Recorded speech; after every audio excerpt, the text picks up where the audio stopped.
Lyndon Lebayan.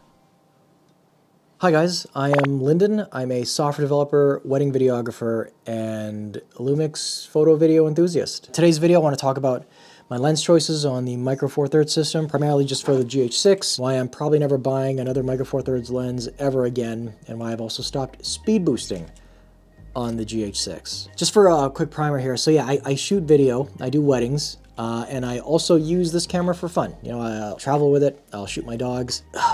Through my time with like the G85, GH5, G9, I don't really like primes on the Micro Four Thirds system. I kind of just gravitate towards zooms, so it just made more sense to get lenses to fulfill the role of the Holy Trinity for this thing. So that's what I'm going to talk about today. So the first lens I want to talk about is the 35 to 100. This is Lumix's 35 to 100 version 2, built-in OIS. This is a 70 to 200 equivalent, and the biggest pro or the strength of this lens is the size. You can see here, like this guy has a collar, but this is Lumix's L mount, 70 to 200 full frame, and it's like almost double the size, you know? So biggest strength right there. 35 to 100. Kind of a staple for any videographer, or 7200 equivalent. Kind of a staple for any videographer's kit. So the range is perfect for typical ceremonies, typical receptions, trying to capture speeches. So while you're walking around with your primary camera and your primary lens, having this as a locked off shot really gives you that extra coverage that your wedding film needs. Also, it's perfect for if people want reception edits, full reception speeches edits, or like full ceremony edits. Having this kind of coverage really helps. So the next lens is the 12 to 35. Lumix's version 2, built-in OIS, super tiny. While the 35 to 100 has an internal zoom,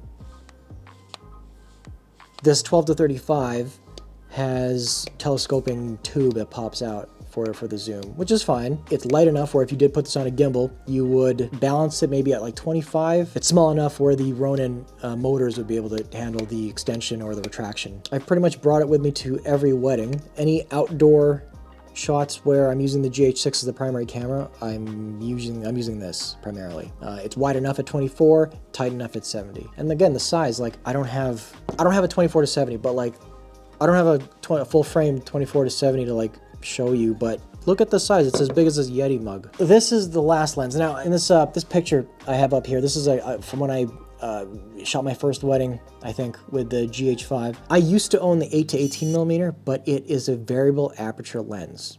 And I tried to use it, but I zoom like a madman. I'm not of the type of video shooter that's like really into primes where, okay, so we'll just talk a bit about the lens. So at 20 millimeters, it is pretty wide. It's wide enough. I don't really need anything wider than that, especially compared to 24 millimeters.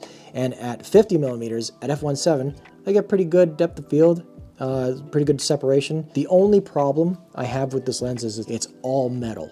Like the caps are the only plastic parts. Actually, when the focus clutch is engaged and you are using linear focus, it's actually pretty sweet. I'm not a fan of like the all metal everything. I prefer rubber rings to like interface with my hands. Anyways, though the real perk of using native glass on your cameras, one is functionality. You can be sure that everything is going to work all the time. You're never going to have any problems where lenses will disconnect or the adapter will disconnect and the body won't see the lens and it kills your recording and you have to reboot either the camera or you'll have to pop the battery out. So I don't know if you'll be able to really see this, but there's a little bit of play between the adapter or the speed booster and this Sigma 18 to 35 lens. I don't know if that's coming through on the microphone. That's a problem. Another problem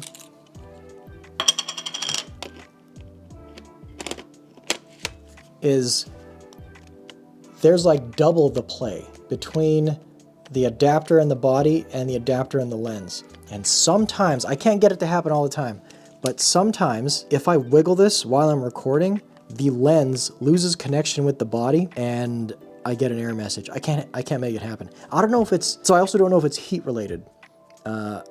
Things contract and expand, and then when they cool, they retract. And I don't know if these terminals act up because of that. I don't know how to get this to happen all the time. I've had it happen once on the G9 while I was recording, and I've had it happen on the GH6 once at a wedding. It wasn't during any like an important part or whatever, but after happening once, I almost never want to use it ever again. So that's where this this F17 comes in. So I don't know if this is coming through, but there is no play. It's snug. It is tight. Oh, you're hearing, oh, I got the dangly bit here for the wrist strap, but like there's no play between the lens and the body. With the 18-35 and the speed booster, I end up getting like an f1.2 equivalent. But this guy at f1.7, I'm losing half a stop. Man, it's good enough. If I need to bump the ISO, you know, usually I'm outside with this thing anyway. I'm using the S5 IIs for low light scenarios, so this is more than enough. Just to wrap up, again, 7200 equivalent is a must. 24-70 equivalent is great at f2.8. Just fine for gimbal work, handheld work, especially with the OIS, and for like no compromise image quality, whatever. Basically like 3 primes in one. This 10-25 Leica has been perfect, and I'm pretty sure even with a GH6 Mark II coming out, or like a GH7 or whatever, if I do jump on, I don't think I'll ever need another lens. Not for Micro Four Thirds anyway, but yeah. So that pretty much does it for this video. Let me know if you liked it in the comments. Hit me up on Instagram. Love answering the DMs, answering questions. Remember guys, like a lot of you guys who hit me up, we're not that far apart. Like we're literally doing the exact same thing. And yeah, it's just nice to know there are other, you know, Micro Four Thirds or Lumix enthusiasts out there doing what I do. So thank you for watching. I will see you in the next video if I can get another one out in between my weddings. Okay, thanks guys. Bye.